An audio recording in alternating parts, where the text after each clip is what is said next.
हमारे इन महापुरुषों का जो कार्यक्रम हम क्यों करते हैं, ये सबसे पहले हमारे अंदर एक विचार होना चाहिए। आज जो छोटी सी उम्र में जब से सभी हम आप लोग बहुत देर से सुन रहे हैं कि वीर महापुरुष ने, महामानव बिरसा मुंडा जी ने 25 वर्ष की उम्र में 25 वर्ष की उम्र में जो काम इस देश के लिए किया, इस समाज के लिए किया, लेकिन इस समाज के लिए क्यों किया, इस समाज के लिए उन्हें क्यों लड़ना पड़ा, ये हमारे मन में, हमारे दिमाग में ये विचार होने चाहिए।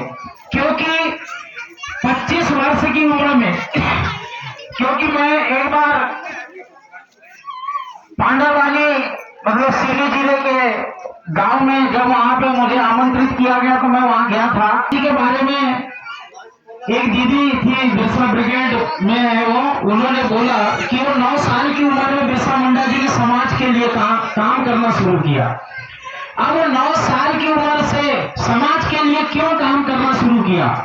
9 साल के बच्चे को होश नहीं रहता, लेकिन उस 9 साल के बच्चे में समाज के लिए एक पीड़ा थी, समाज के लिए काम करने की एक उत्सुकता भी थी और पीड़ा थी। सबसे पहली बात तो उसके अंदर पीड़ा थी कि समाज की स्थिति को देखा, उसने स्थिति को देखा उन्होंने और समाज की समस्याओं को देखा, अपने लोगों की दयनीय स्थिति, अपने लोगों पे अत्याचार अन्याय को देखा और उन्होंने भारत देश में जो हमारा मूल निवासी समाज है, मैं इस मूल निवासी समाज को इस देश का शासक बनाना चाहता हूँ। उन्होंने लड़ाई इसीलिए लड़ा, संघर्ष इसीलिए किया क्योंकि वो हमारे जो हमारा मूल निवासी समाज है, उस समाज को वो क्या बनाना चाहते थे? शासक बनाना चाहते थे। और शासक बनाना चाहते थे, शासक कैसे बनाना चाहते थे? क्योंकि वो जानते थे कि हमारा समाज अन्याय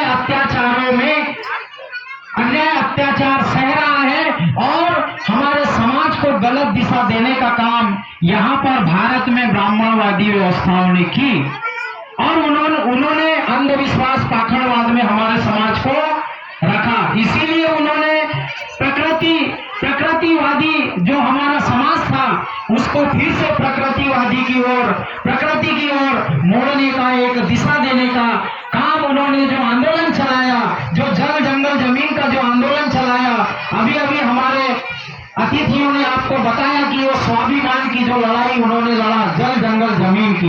तो हमारे महापुरुष जो बिरसा मुंडा जी ने क्यों लड़ा, क्या कारण था, ये हमको जानने की जरूरत है और हमारे बच्चों को हमारे महापुरुषों के बारे में अध्ययन करना चाहिए। और मैं खास करके जो यहाँ आयोजक समिति है उनसे मैं खास करके निवेदन करूंगा, विनम्र निवेदन करूंगा कि आप जो ये कार्यक्रम जो कर रहे हैं, आप जो ये लगातार कार्यक्रम कर रहे हैं, बहुत अच्छी बात है, लेकिन मैं समझता हूँ कि अभी जो कार्यक्रम आप आज 22 मार्च को कर रहे हैं, इसके बाद आपकी कंटिन्यूटी समाज में होनी चाहिए कि आपको महीने में, आपको 15 दिन में, 1 महीने में कम से कम अपने समाज में एक कैडर के माध्यम से या एक संगोष्ठी, एक छोटी सी बैठक के माध्यम से 15 दिन में या महीने में एक बैठक आप करनी चाहिए। आप समाज अच्छा संविधान दिया और वो पूरा का पूरा मूल निवासी समाज जो ओबीसी इस भारत में, ओबीसी, एससी, एसटी, इन मूल निवासी समाज के लिए पूरा का पूरा संविधान उन्होंने इस समाज के लिए दिया क्योंकि इनके अधिकारों के लिए इनमें संविधान में इनको अधिकार दिया। आज जो जब से ओबीसी वर्ग की बात यहाँ पर हो रही है, ओबीसी वर्ग की बात यहाँ पर हो रही है, जैसे यहाँ पर 52% ओबीसी वर्ग यहाँ पर भारत देश में है। 52% मतलब 100 में 52 लोग ओबीसी के लोग हैं। ओबीसी में बहुत सारी जातियां आती है, मरार है, पवार है, कलार है, लोधी है। इस देश में 52% होने के बाद भी बहुत ही निचली स्थिति में है ओबीसी वर्ग का प्रतिनिधित्व।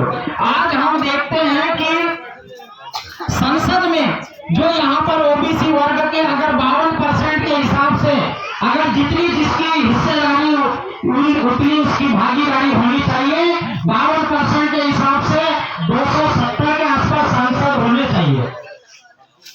270 सांसद ओबीसी वर्ग के होने चाहिए।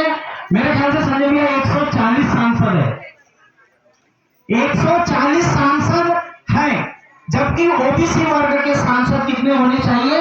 270 सांसद होने चाहिए और 272 में पूर्ण बहुमत की सरकार बनती है अगर वो चाहे तो। इस देश का शासक हो सकता है सरपंच साहब, क्योंकि हम देखते हैं हमारे बीच में सुरेंद्र जी गजभिये, उनसे निवेदन करूंगा आप मंच पे आए। उसी प्रकार हम देखते हैं कि ओबीसी वर्ग की जो हालत है, ओबीसी वर्ग का जो प्रतिनिधित्व होना चाहिए, क्यों होना चाहिए? हम देखते हैं कि अगर वहां ओबीसी होना चाहिए था लेकिन ओबीसी नहीं मिली, जहां जिला पंचायत ओबीसी होना चाहिए था वहां ओबीसी नहीं मिली, क्योंकि वो 14% की हिसाब से कटौती हुई। लेकिन जैसे ही 27% आरक्षण कमलनाथ के सरकार में आया, तो कमलनाथ के सरकार में 27% आरक्षण जो लागू हुआ, उसके बाद ओबीसी वर्ग की सीट बढ़ी, ओबीसी वर्ग की सीट बढ़ी। इसीलिए सभी से मेरा कहना है कि ओबीसी वर्ग